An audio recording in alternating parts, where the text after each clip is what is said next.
I'm here to talk about Team Bacon and the journey that we've been on through the first program, but also how we've used robotics and engineering to excite students and get them involved in STEM and go on to careers in STEM.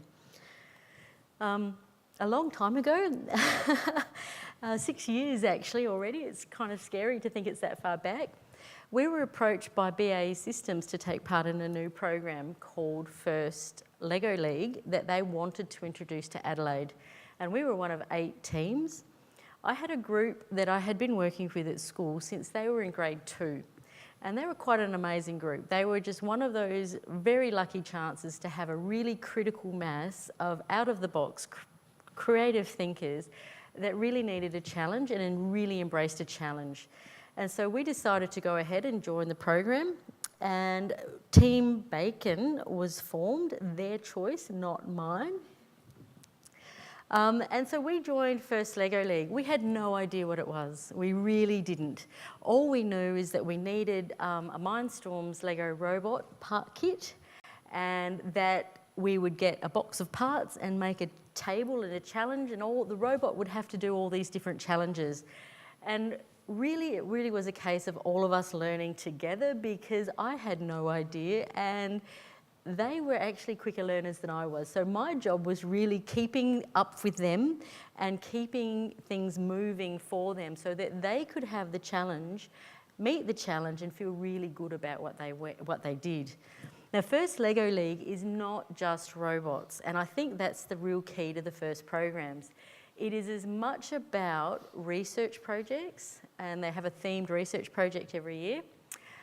Core values, and they have a really strict sense of core values, the key one being gracious professionalism and getting on well with others, and the other one is called cooperation. We're obliged in First Lego League, all the first programs, to not only compete like mad, but to help every other team get better. So if we come up with something really good and really unique, we are obliged to share that as widely as we can with other teams. And the theory behind that is the better your opposition, the better you will be, because you will keep rising to the new challenges. It's not about being a team that just obliterates all the competition. In fact, that would be quite frowned upon in First Lego League. The other key component is teamwork, and teamwork is a massive, massive focus, I suppose, on First Lego League. In fact, they split the points in the competition up equally, 30% across the board, or 33.33 if you want to get pedantic, for each of those areas. And the teamwork challenges are quite, challenging, I suppose, but very direct, and it really pulls out those kids that think together, work together, and have really faced hard times together to try to meet the challenges they have. Team Bacon was wildly successful. We did not know that the state championships that we entered had anything else.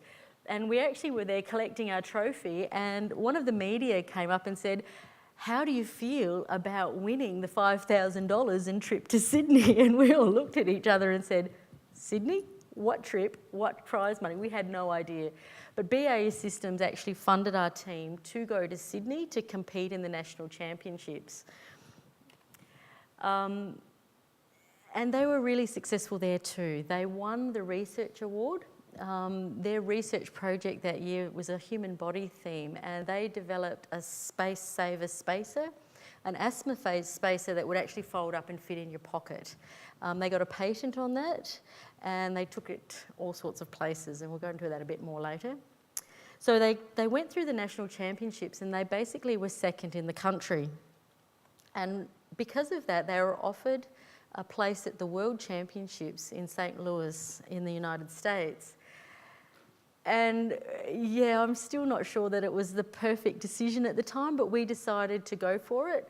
And we fundraised and fundraised and fundraised. And of course, fundraise means team build, team build, team build. That group is extremely cohesive and together.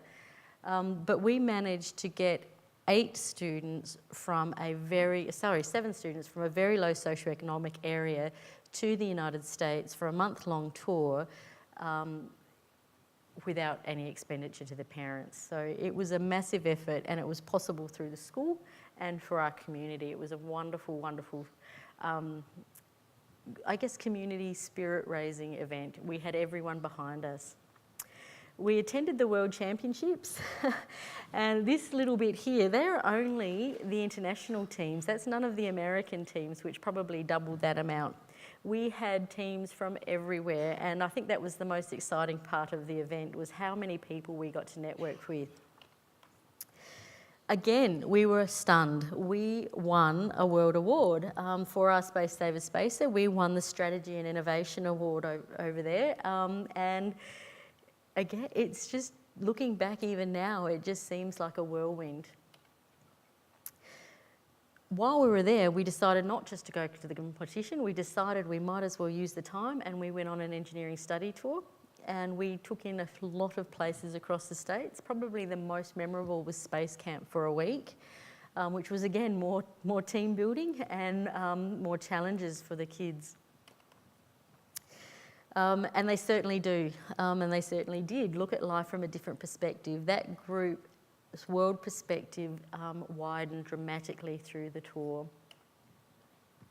We got home and thought, phew, we can rest, and one of our team members, Liam, that's there, decided, hey, let's enter the Bright Sparks Award on the New Inventors program on the ABC. So we did, and we went to Sydney and presented, and we were called back to go to the grand finals, the last show ever, unfortunately, of the New Inventors, and somehow or other they won. So they, again, hugely successful. Matthew there is holding the Space Saver Spacer. It's a silica prototype. When they did all this testing and study on it, they found not only did it fold up, but it actually repelled the Ventolin, so it actually took less washing, and it was more effective than the big old plastic spacers that you get. That's just a few of the things from the year. We had a really busy 6 months and met some fabulous engineers, some incredible people. Come on in, guys. Here's Matthew and Liam, funny enough, and had just a quite tremendous experience. But that wasn't the end of the journey. Since then, we've fielded 17 FLL teams. We've won 22 state titles, 5 national titles, 2 international titles, actually 3 international titles. We won the Asia Pacific Programming Award, a World Strategy and Innovation Award. The others are FTC, that's why they're not on there, and a World Strategy and Innovation Award. And year after year, we are fielding more and more teams, more and more students involved. In 2012, we decided to expand, and we took on board the FTC, or First Tech Challenge program. And this was a group of year 12s. We started a bit late. We only had 4 weeks out of the program, and we're just a little bit crazy at the time. Not everything went to plan. It was quite an interesting experience. But we were brilliant at the National Championships, and we were runners-up for the Inspire Award, which is 2nd place overall. And I think if you look at the faces, we just had fun. It was one of the core values in First is we have fun, and we try to live that one to the max. Through all the stress and the strain, we chewed that one. 2013, we're at the Worlds again. We won the Inspire Award in FTC, and we were back and took St. Louis by storm. We had a bit more of a sense of what was coming this time. We hosted international teams at barbecues, we networked, we met people, we had a blast. We actually even had a pretty competitive robot and finished 50th out of 125 teams.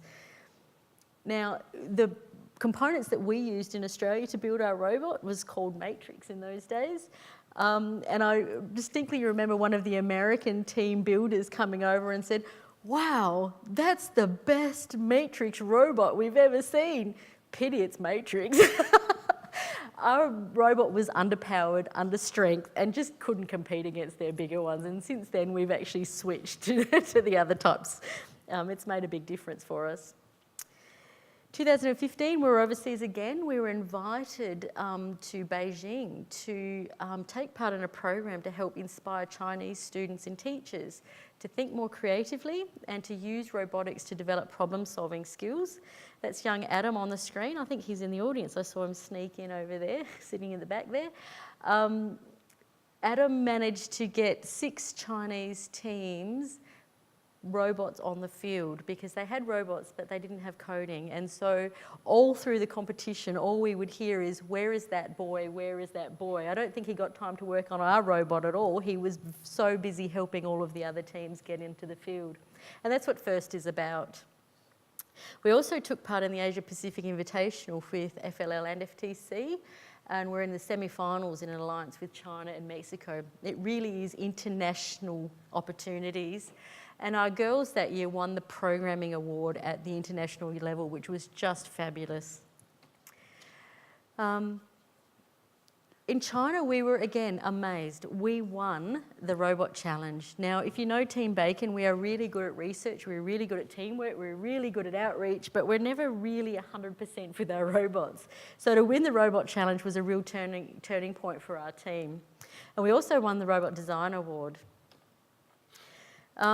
Today, the Trinity Baconeers and Team Bacon are growing in skills, confidence and determination, and we do a lot. It is not just robots, it is really about getting out there, getting into the community and sharing what we know and constantly learning and constantly improving our skills.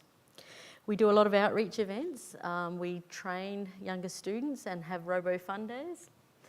We've been developing a pre-TC program so that we can get other teams involved in FTC and help train them and get them involved in it as well, though that's a long, slow process we're finding. So where are they now? Team Bacon, the original 7 members. Out of those, Michael is doing science teaching at Table College. Brandon is a software engineer. He's just graduated and he's working at... No, I can't remember, but he's actually in the field designing games. Adam is doing software engineering, still at UniSA, I believe. Damon is just finishing his computer systems engineering degree. Daniel is an officer at ADFA. I don't know... A year to go. And do you know what field he's in? He's a pilot, yeah. So we lost him, but he's still kind of there. Matthew up here is doing biomedical engineering at Flinders and just finishing off that one as well. And this is Liam. He is in the Defence Force. I couldn't remember. I keep thinking he's in the Navy, but he assures me it's the Air Force. And thankfully for us, he has been just posted back to Adelaide, and so we have a new mentor. Well, not a new mentor. We've got our mentor back on the team. Both of these boys have been involved at both FLL and then have come back and coached and mentored FLL, went on and did FTC. Liam is on the team and Matt was a mentor over and over and over again. And many of the team members, that's one of the best parts of it, is how many of them come back and help and mentor the younger ones. We just have so much of that, and it adds so much dimension to the program. At the moment, Bacon alumni, kids that have done the program, are involved in software engineering, theoretical math. We've got computer sciences, business and engineering, graphic arts, and many, many more. Is it time? Oh, cool. We've been really blessed this year to have mobile science education buy a field for us and the game pieces. So for the first time ever, we've got the ability to have full matches in South Australia, because normally we can't even compete until we get to Sydney. And that's really hampered our team. And we have many other teams as well. Now, all of that is fabulous, but how does it actually work on the ground? And I think there's 4 words that I always use when I'm looking at programs, and that is, first of all, you've got to engage the students. And robotics tends to do that on its own, but they need to have a real life challenge that they can see the purpose of doing. Does that make sense? Just building a robot's nothing unless it's got a reason for it. You've got to encourage them. They've got to have early success, and they've got to develop that success. They've got to feel confident enough to take those leaps. And as they go on, they've got to feel confident enough to start arguing with you about their ideas and actually really taking giant leaps. You've got to enable them, and I guess that's my main role, is making sure they've got the parts they need, making sure that the challenges don't get too big, making sure that the deadlines are realistic and the opportunities that we take on board are realistic. The kids are very good at saying, yes, let's go do Maker Faire, let's do Science Alive, but then when it actually comes to reality, they've got to be reminded sometimes that you made that commitment, you've got to take it on board. And what have I forgotten? Encourage, enable, engage and empower. The empowerment's the tricky one. We do have more rookies than people that go on for the team. And there are students that get involved. We don't put pressure on them. We let them look around and most stay on board. We do lose a few, and often it's those that are just a little bit overwhelmed by the size of the challenge and not feeling as if they've got something to contribute. And I guess if you're looking at STEM programs, it's really about making sure the kids feel they have a purpose, they have a place, and that they are valued on the team. Thank you. Come out and see our robots. As you can see, we are developing fast. This is progress through here. We are trying to get into competition out there at the moment. One of them's being a bit recalcitrant, but competition is the first week of December in Sydney, so that's our first real run at it. Thank you. Sorry?